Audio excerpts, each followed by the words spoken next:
weltare ɓiɓɓe fulɓe andu diine maɗa fedde heblo sukaɓe africa weltare tv takkusan yoni to lekseyba gural yero to ɗal haya to mafoɗu to belendendi to ganki to wuuro djibi alpha to tulde baali to seyyena wuuro molo seyyena gabaɓi to wajjo bosoyaɓe to gurjuma to sinthiane gurjuma to darassalama ko on takkusan juula ha to galle ceerno amadou tidiane ba to moderna ha to galle makko sama sa to killinkara kay heyde ko taari ɗum kala ene jeeya e gardidi kabaruji men to leydi Mauritanie catala seni woni commission électorale nationale indépendante ɓe kolliri tigui wonde nogas joyiya landa dawrugol e nder leydi he ɓe joƴƴini kene ƴiime ha ujunere temedde nayyi e capanɗe jeegom e jeenayyi liste uji taw ko candidat ji municipal et régional to leydi Sénégal Khalifa Sall mennoɗo wonde maire mo Dakar o joddima e Amadou Ba hono premier ministre leydi ndi to leydi Mali colonel Azimi Goïta horejo leydi ndi waɗi décoré woni tigui o teddini mawɗo douane mo leydi Mali hono inspecteur général grâce exceptionnelle biteɗo Amadou Konaté to leydi Niger koninkoɓe leydi Niger ɓe kolliri tigui nder yontere mayde nde ɓe mbari fodde capanɗe jeeɗiɗi e jeenayyi terroriste tara kerol hakkude mabɓe e leydi Mali to leydi Tunisie toon ko laana ndiyam taw ko laana jollunoka ɗannotoɓe ɗan suuɗere kañum yiwi toon fodde capanɗe tato e nayo ɗanni yanki ko debbuɓe oɗo saaha joni ko ronkuɓe yitede woni porté dispari habaruji men jolam jaɓeri min jaa ha to dowlaji tentude Amérique jeen ha to leydi Syrie ha to Brésil bisimilla mone ketki hotodirte joni piren pacciren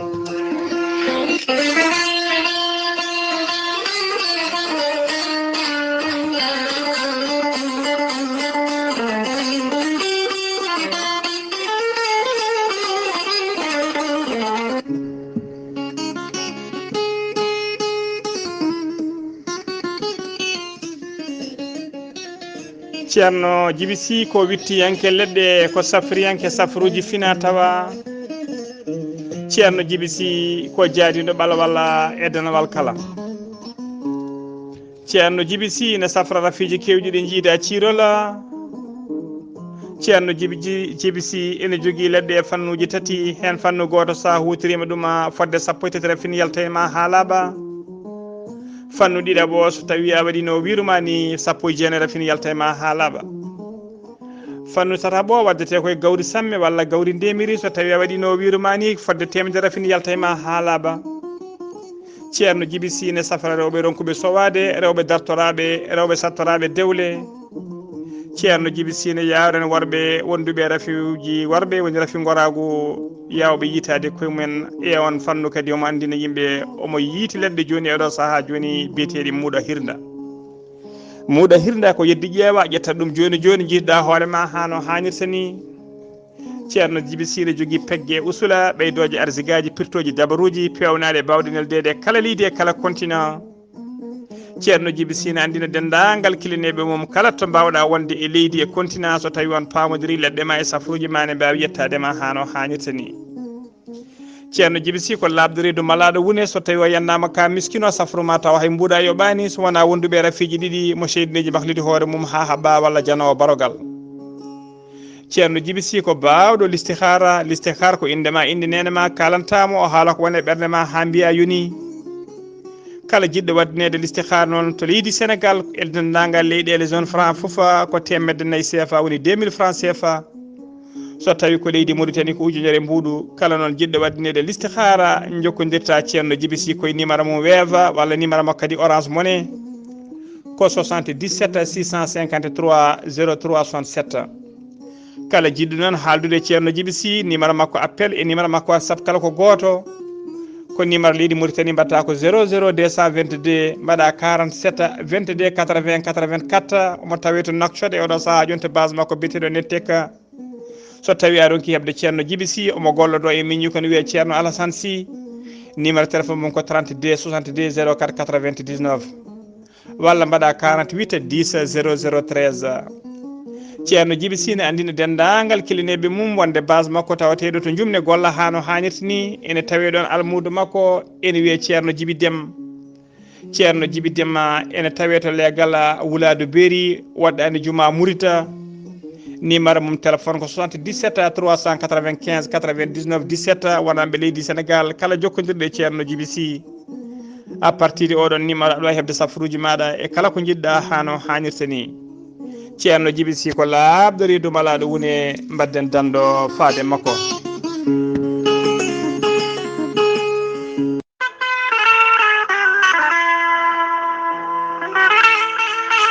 ciggam nangue wulgue diaw are moɗon addemon ko jaam e kisale ɓamtare. ciggam nangue wulgue diaw e gardogola Haruna Dawouda Ndiaye gorko mo Tumbela aɓe jogui beelama mawɗo habrude dendagal bandiraɓe kala. aɓe jogui congélateur uji solaire taw kadi ko marque leydi Turquie. ɗin congélateur uji solaire ɗi gardata koye ponoje majji kame batiraji majji dognataɗi ko ciggam nangue wulgue diaw. panno solaire aji moƴƴi so tawi ɓe bannima ɗum installation e galle ma kala waktuji ɗiɗi ma heeb kaaƴe galas ha timma. wona koye nguleki faya koye korka an jiɗɗo congélateur uji moƴƴi congélatement kala ko mbaɗɗa hen jokkodire ciggam nangue wulgue diaw. ciggam nangue wulgue diaw ne jogui équipe moƴƴo keblaɗo to leydi Turquie taw ko heblo moƴƴo sukaɓe yadduɓe jamanu. ciggam nangue wulgue diaw aɓe jogui ponoje e battiraji taw kadi ko panno solaire aji ɗi marque Turquie kame Allemagne kala. sa jokkodire ciggam nangue wulgue diaw maɓe mbaɗane installation e galle ma so woyduma so forage ma no jiɗirɗa kala keɓa ndiyam timmuɗam hayso tawi woyduma ko 100 métre. ciggam nangue wulgue diaw aɓe jogui congélateur uji frigo ji téléji lampaji kala hen ko miijiɗa sa jokkodire ciggam nangue wulgue diaw maɓe mbaɗane installation kala no jiɗirɗa keɓa an jeeyi posma kamɓe jeeyi doole mabɓe. sa yiiɗi jokkodirde ciggam nangue wulgue diaw tongode leydi Sénégal mbatta ko 00 221 77 566 40 22 on numéro ne waɗi WhatsApp walla mbaɗa tongode leydi Mauritanie 00 222 46 97 84 75 musidɓe tedduɓe korkari koye nguleki faya ciggam nangue wulgue diaw ene jogui congélateur uji solaire badden hen dando taw ko nangue dognata ɗuma.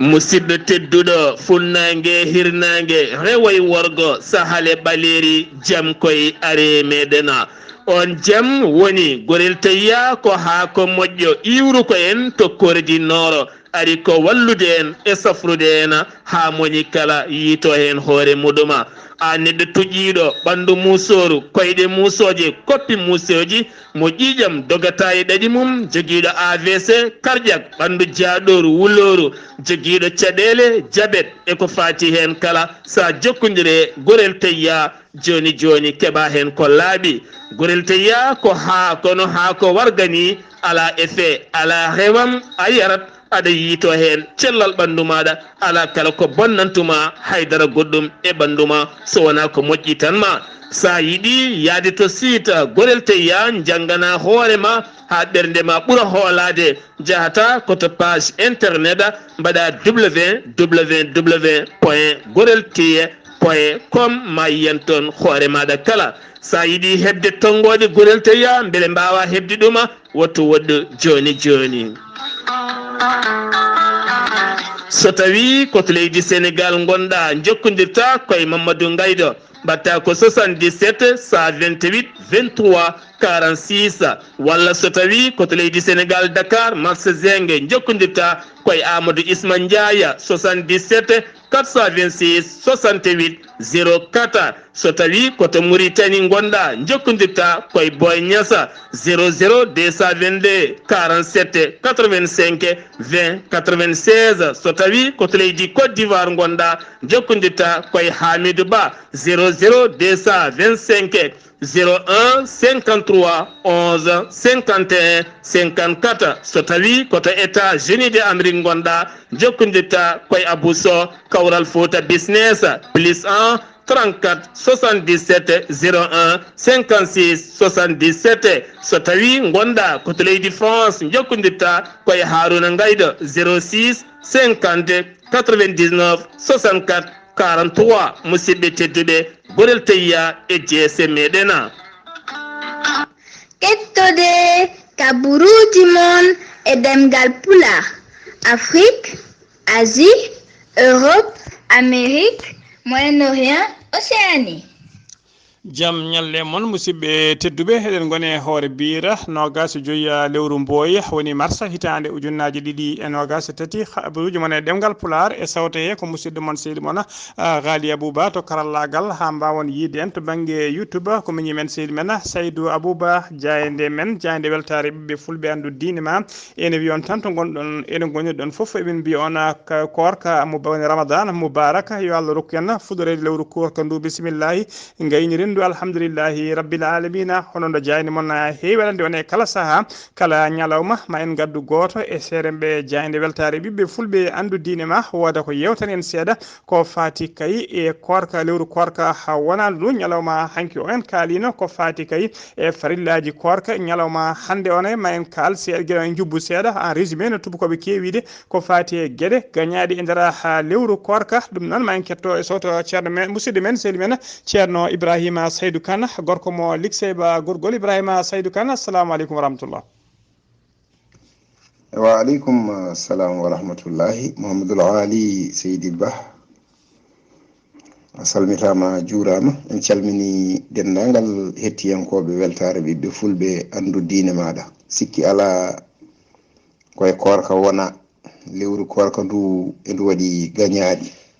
e gañaɗi ɗi e korɗo ene foti woɗɗade ɗin ɗon gañaɗi ɗi eɗe jeehi haɗi keeɓi sappo ko ɓurtinde wufƴikinade e sorɓikinade sahande calliktoɗa nde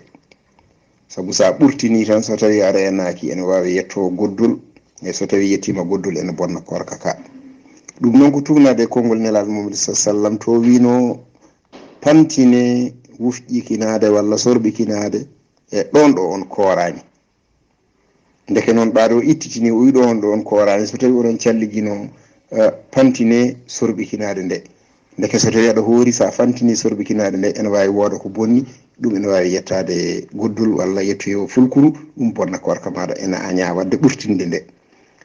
o jangtima kadi kamala sallam wonande fantinde e sorɓinade nde ene yettina ndiyam fewde e fulkuru ɗum noon ene bonna korka e gañangel nayanguel ngel ko ɓuucodirde e suddiɓe sa woppani ɓuucodirde e suddiɓe tan ene fonma fewde e rendede so tawi a rendama korka ma ene bona walla ɓuucodirede nde ene anda ene fonma fewde e yaltinde ko wiyete masiyu ko sa yaltini masiyu tan korka ma boni sa rewi noon ha yaltini ko wiyete maniyu ko ɗon ko kaffara ni waɗɗotoma gañangel tataɓel ngel ko duumade e darde ko ganduɗa kene fonma fewde dakamme e foti ko vidéo ji ene goodi ɗin ɗon vidéo ji sa woppani darde ɓe tan ko rewɓe worɓe ene pijodira sa woppani duumade darde ɗin tan ene fonma fewde belemma ha waɗa ko jaltinɗa walla duumade tan e darde joom suudu muɗum ene jooɗi o dumna darde fewde makko ha yettinamo fewde e gueɗe ɗe ganduɗa ko ene bonna korka makko ɗum kadi ene aña gueɗel nayeɓel ngel ko durnude miijo muɗum fewde e rendede saha no ndendirannoɗa e suddiɓe jooɗoɗa tan gona e miccade ɗum walla gajjoɗa gona e miccade ɗum an korɗo o ɗum ene aña e gueƴel jeegoɓel ngel ko ƴakkude ko wiyete ko wayno ɗacce walla won leɗɗe ƴakka ɗumen tan ene ɓula ndiyam e hunuko maɗa kukkita ɗum ene aña so tawi a renaki tan ndiyam ɗam meeɗat ɓennude ha yetto goddol maɗa so tawi yettima goddol maɗa tan ne wawi bonna korka maɗa ka jeeɗiɓel ngel ko defowo walla pewnowo tufam o ƴeewa barme o so safi lamɗam o wuufa e hunuko makko o hukkita walla o wuufa ko tufam ɗam e hunuko makko omo ƴeewa so weeli sukara taw o moɗani o hukkita ɗum kadi ene aña jeetaɓel ngel ko wufƴikinade taw wona e salligade gonɗa walla wona ha joni nodduɗuma fewde wufƴikinade gufƴikinoɗa ɗo ganduɗa korka ma ene aña e ko wayno so tawi noon hunko ma ene yoori ko ngulikine ɓurti ne yoori ɗum aɗa baasi ala e wufƴikinade nde battugel jeenay ngel ko finade ko wiyete fino ko taw ko hoore ñalawma subaka walla beeta pina guite maɗa ko wiyete fino ko pinoɗa ɗum kadi ene aña wala basa noon bihi fi akhirihi taw ko wattande ñalawma noon ɗum baasi ala hen e battugel sappo ngel ko hombitade walla fesade ɗum noon hula hen ko hadema hombitade ƴiƴam kewɗam yalta e maɗa e loha mbasa wawde horde taƴa korka maɗa ka walla pesoɗa ko feso ñawguite jomum e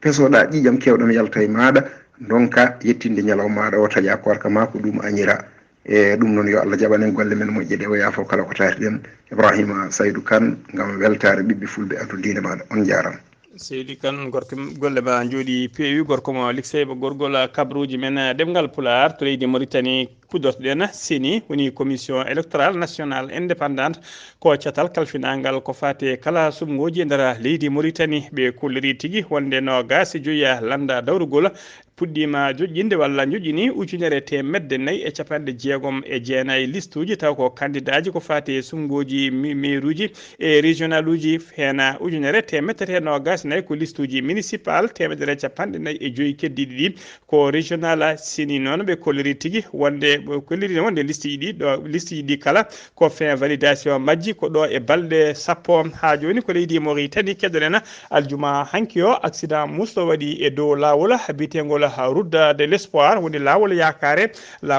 noon ko ummade Nouakchott dewgol Boutelmid fayi e leg ha to Fouta ngol wiyete route de l'espoir accident on noon waɗi ko tolno to ɓe mbiyata PK 70 waɗi noon neɗɗo goto basɗo hen fittade mum e barmuɓe hewɓe accident on noon ko bis goto kañum felɓodiri e oto tokoso taw ko auto personnel ha joni ko leydi Mauritanie keddoɗen aljuma hanki o laamu leydi Mauritanie jaɓɓima ballal guura ummorade leydi Algérie ngal ardi noon koto aéroport militaire mo Nouakchott ballal ngal noon koye mbadi kay fabade miskineɓe e nder nduɗo lewru teddudu woni lewru korka ballal ngal ko ngal capanɗe jeenayyi e jeegom tonnes guura hakkude maaro nebam e patuji woni macronuji e ligimaji ha joni ko leydi Mauritanie keddoɗen Shingi Tela ko société Mauritano soudanaise woni société taw ko Mauritanaɓe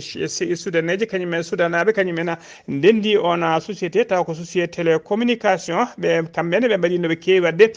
kala hitande so lewru korka ndu darima so feccirde kaya guura e mbadi ballal gam fabade kamɓene miskineɓe ɓe kolliri noon ngal ballal noon ɓe kewi innirde ɗum ko kittade ramadana e mbadi wallidde noon ɓeɗon miskineɓe tawateɓe e nder leydi he taw ko ɓurɓe jojjudde to banggue ballal ɓe kolliri noon hitande hikka nde noon maɓe ƴettu peeje walla peeje kese ƴettama ɗum noon ko beele ballal ngal ene wawa ɓeydade yaaji kaye ha tigui miskineɓe hewɓe mbawa hebde ballal ngal hano hannirta ni e nder ndin mbadi noon kamɓe e koye mabɓe ko kañuma peccirta ɗeɗon balle tawa tigui eɓe mbaddi collaboration e autorité ji laamu ngu tawateɓe e nder nokkuji toɓe jiiɗi feccirde ɗen balle kala ha joni kabaruji men ɗemgal pulaar sen ummima to leydi Mauritanie ko to leydi Sénégal paadena to leydi Sénégal en kaalino bamule de gada para de Kolda mbaɗanoma ko wiyete profanation woni tigui yimɓe nadde e bamule ubbita jenale itta hen terɗe e woda terɗe ittade walla woda ko waɗa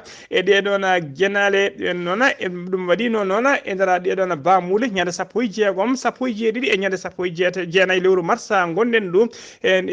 ɗu hen mbiɗen hen jenale noon waɗino tigui terɗe ittade e ɓen mawi waɗino kadi hen bamule walla hen jenale tawa tigui ko talki e lohi e gallade e gueɗe kamturinde ne mbaɗa e nder ɗeɗon jenale guila nden noon police mo Kolda e gardogol commissaire Malik Dieng wondude tigui e sagataɓe wuuro ngo dariɓe no dole mumen ponno gam rende guure mumen ɓe mbaɗino ƴettino peeje kaye ɓeydude nden ka e kisal e nder bamule hen ɓe teɓima noon e nder ndin mbadi noon sagataɓe tato teɓa jabama hen ɗum wonno ñande alarba nogas ɗiɗi lewru massa gonɗen ndu sanga 13h woni 1h30 ko nden nangue hoore kelle o ko nden tigui ɓen sagataɓe renoɓe bamule ɓe coyni sagata gorko goto e nder ɗeɗon bamule ene yaaha tigui tawa tigui moɓe keptinani e nder bamule legal bitengal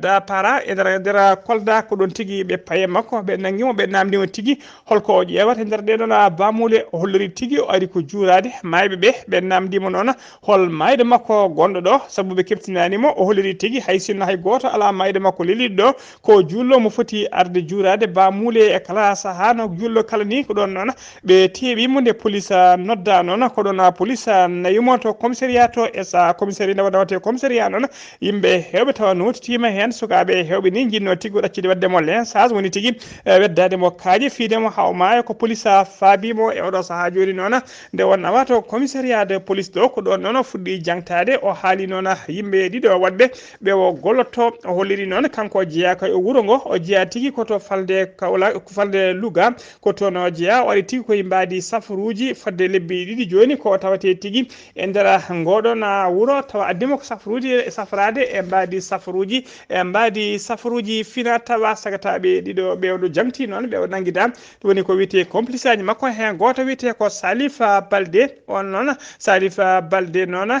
ko jeeyowo jeeyowo leɗɗe taw ko safaruji fina tawa kadi ko jawruɗo e onon fannu goɗɗo on wiye Abdou Balde noon ko tailleur woni ñotowo machine kañƴe ɓe gonduno e suudu woturu kamɓe tata kala noon e oɗo saaha joni ɓe mbiyama teeba ɗiɗo ɓeɗon jeeya koto Kolda kanko noon wona e wuuro he o jeeya kamɓe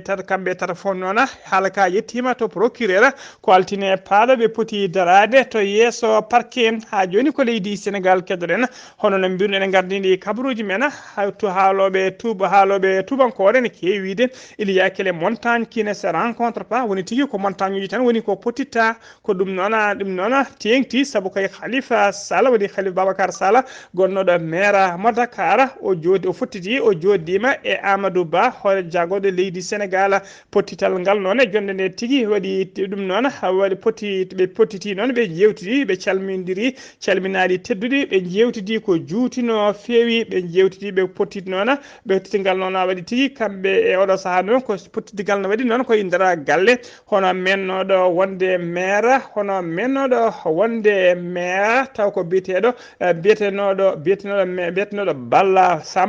Palla Samb noon moɓe jano yettinoyde duwawuji makko kanko Amadou Ba yano yettinoyde duwawuji makko galle Palla Samb mennoɗo wonde maire on noon e saaha kadi nde o yettinoy toon duwawuji makko tawa kadi on jaltuɗo aduna ko musidɗo no feewi hono Khalifa Sall noon ko toon wonno jabde duwawuji ko kañum tigui bismi kañum jaɓɓi hono premier ministre o hono Amadou Ba ɓe jewtidi ko juuti noon ɓe kaldi kadi ko heewi e nder oɗon galle noon hollirama tigui ɓe jewtidi toon ko juuti walla noon halla hollirama noon kanko Amadou Ba hono Amadou Ba hoto jagoɗo leydi ndi o arani goto omo arduno toon noon yettinoyde duwawuji makko omo arduno toon e ministre d'état goto Amadou Ba noon suuti toon konguɗi hollirde tigui wonde kala jullo ha tenti kay neɗɗo so tawi nani kay mo ganduɗa ma yi ene waɗi tigui fannuji tati no foti woni 3 option ɗo jogui to fate yettinoyde duwawuji soit jomum yaɓɓa koyɗe mum yaha yettinoyde duwawuji mum ñalawma walla jomum ɗacca ha jamma yettinoya duwawuji mum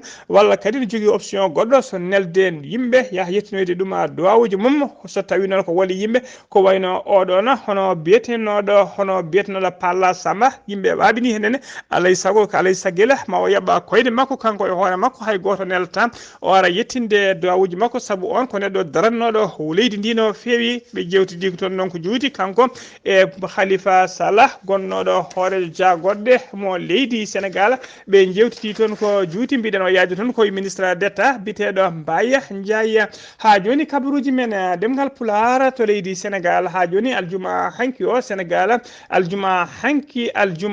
hanki o Sénégal naaɓe yimɓe Sénégal kay aljuma hanki o noon mbiɗen aljuma hanki sa gande yimɓe kumti woni tigui caggal futuru seeɗa waktuji seeɗa ko tana musɗo waɗi to legal bitengal sara legal bitengal sara jugari e nder Kaolaka sara jugari noon ene tawe nder commune mo Kaolaka ko suka tokoso tawa kadi ko minisier ko jeeyaɗo to legal bitengal sara juga biyeteɗo inde makko suuɗiti koye ɗeɗo alkuli ɗiɗi woni AS ko kañuma wara tawa kadi warimo ko suka debbo suku debbo kañuma yumo laaɓi itti fittandu makko tana o noon waɗi ko sara bamule woni ganale ɗum mbiyata ganale maluma welale malum noon ko sara ɗon tana o waɗi minitaji seeɗa caggal kayde yimɓe kumtino goski ki noon kanko gonawama to morgo hôpital régional mo El Hadji Ibrahima Niassa mo Kaolaka suka debbo noon baɗɗo ngal ɗon baɗala o wiyama teeɓe oɗo saaha joni omo tawe e juuɗe dadiɓe ha joni ko leydi Sénégal keddoɗen yewi askan wi ko diɗala landaji lunda ɓe mbaɗi conférence mabɓe hollirde kayye mbaɗi conférence mabɓe hollirde koɓe ɗaminiɓe kayya wadde ñande nogas e jeenayyi e ñande capantati lewru mars gonɗen ndu 2023 koɓe ɗaminiɓe wadde kay seppo mabɓe nde Déthié Fall noon goto e mawɓe diɗɗal ngal Déthié Fall nde ƴetti konngol muɗum kanko ardi landa wiyeteka PRAP o holliri noon wonde holliri kay wonde koɓe yuɓɓinoɓe seppoji mabɓe kewɗi mawɗi no fewi kewɗi doole e nder jok leydi he kala ɗum ko ñande nogas e jeenayyi ñande capantati lewru mars gonɗen ndu e nder capanɗe nayyi e jeegom département tawteɗi e nder leydi Sénégal o holliri kay wonde oɗo saaha joni hono honorable Abbas Fall goto e mawɓe kay wawi jejunede kayit mum ɗabbude ko wiyete autorisation ko fati kay e ɗiɗon seppoji o holliri noon wonde yewwi askan wi koye golle mawɗe woni oɗo saaha joni heblanade kay beele ɓe mbawa yuɓɓinde seppoji ɗi ha yimɓe mbawa huttitade hen e nder capanɗe nayyi e jeegom département tawateɗe e nder leydi he ha tengti noon ñande capantati lewru mars nde o haɗani ɗon kadi o holliri wonde ñande tati lewru avril woni tigui ñande so weeti ko manditare indépendance mo leydi Sénégal o holliri on ñalawma kadi koɓe suppo koɓe kamɓe yewi askan wi koɓe waɗoɓe seppoji mabɓe mawɗi no fewi hollirde kay ɓe jaadani e laamu ngu kadi ɓe natti yiide Macky Sall e gardigu leydi ndi ɗum noon ko konngudi kanko Déthié Fall ha joni kabaruji men ɗemngal pulaar to leydi Sénégal ha joni jeyata to Ziguinchor jabbuden musidɗo men seydi men Amady Sak Kébé assalamu aleykum wa rahmatullah. Assalamu wa rahmatullahi ta'ala wa barakatuhu. Ghalii Abuu Bah salmitama e dennangal hettoɓe Weltare TV. Kabaruji garanɗen ɗo e nder Ziguinchor jeheten ko to e holɗum département Elinkine wuro wiyeten ko Hiitu. Kamɓe de ɓe gontoni dispensaire mabɓe dispensaire leydi ala ko woni hen so wona poɗɗe pressement donc ala pikiraji ala hay hunde ina wayno kamɓe ɓe kolli caɗele mabɓe ñawɗo mabɓe ɓe mbaɗata koye laana ɓe nawato e Elinkine fodde 50 kilométre walla ɓe mbaɗa e laana ɓe nawa to Bignona fodde 50 kilométre walla ɓe itta ɗum ɓe nawa Ziguinchor fodde 60 kilométre ɗum ɗo ɓe kolliti caɗele mabɓe no fewi ɓe gullitinoma laamu ngu eɓe gulliti joni laamu ngu yo wawa wallude ɓe daranoɓe ko ɓuuri yawde yaccade sen ummima ɗo no jeyta ko to e Guinée Bissau président de la république Oumar Sissoko Mballo ina wayno OG goto to e Bafata ina mahannoɓe toon holɗum école aji mahaniɓe holɗum toon e losumaji o ƴetti hélicoptère makko o jippi ɗon ndeno ƴetti omo waɗa discours o addi fo haalde o wi ko holto yiya ceerno jangguinowo holɗum ina jogui nafoore mum e leydi ndi saabu ceerno jangguinowo wonata docteur ceerno jangguinowo Qur'ana wonata général armée ceerno jangguinowo Qur'ana wonata directeur duwaji omo hollitaɓe noon kala ɗo almudo jagga ina yelo e nder Guinée Bissau koko sokete fodde duuɓi 5 ndeno lellingol kongol ruttima ɓe jaabimo e radio ji ɓe jaabimo e WhatsApp uji ɓe kolliti noon kamɓe fulɓe ɓe mette mabɓe oɗo discours wona kanko ɓe jakorino haalata kaɗo haala eɓe kollitamo noon kanko Oumar Sissoko Mballo ko hanki tan woppi jelari ceerno kaari jangguitunomo ɗimiwel ngel eɓe kollitamo kanko oɗo directeur douane walla directeur holɗum kanko général armée walla kanko oɗo docteur so maayi hol juulowom juulatamo ko almudo gonto ceerno ko on juulatamo so tawi goto e mabɓe dañi caɗele duwaw ina ñaagoyto koye almuɓe ɓe seeremɓe ɓe toon ñaagoto ɓe kollitimo heccanki nde waɗata duwaw jikanaɓe makko nde o noddi ko almuɓe seere ɓe wiyata jelaari ɓe ko ɓen ɗon janngani baba makko silke qur'ana ɗum noon ne wayno audio ji ɗi jettima moom kadi haalirde nde ɓe kaali haalirde correspondant min gonɗo toon e correspondant Zig FM ko kanko de holliti kaaɗo haala holɗum poore ndurel wonde hakkude fulɓe ɓe Oumar Sissoko Mbaalo ɓe kolliti joni noon jaam dañete tan ko kanko Oumar Sissoko Mbaalo o firta kaaɗo haala o yafno dennagal fulɓe o yafno qur'ana so ronki ɗum kaaɗo haala ka jogorani deeje hannde kaddi jogorani deeje janngo e pondi hen fof Weltar TV musidɗo Ahmed Issa Kebe gorko mbotto kabaruji ɗo foɗa radio Zik FM jokkodirde e Ghalii Abuu Bah yalla ko walde jam allahumma amina seydi Kebe pulaar noon ne heewide konngol ko ndiyam so rufi ɓoftata ko habaruji men ɗemngal pulaar seno mima to Ziguinchor koto leydi Mali paaɗen ñande alkamisa nogas e tati lewru ngu mars ɓinnuɗo o jooɗima bato patam limijo e nder salle de réunion to direction nationale de l' enseignement secondaire général mo leydi Mali jooɗi batu ngu noon jooɗino batu ngu ko ardiɓe ministére halfinaɓe ko fate jangde woni ministre de l' éducation nationale wondude ministre de l' économie des finances et ardiɓe école aji privé ji ɗi Mali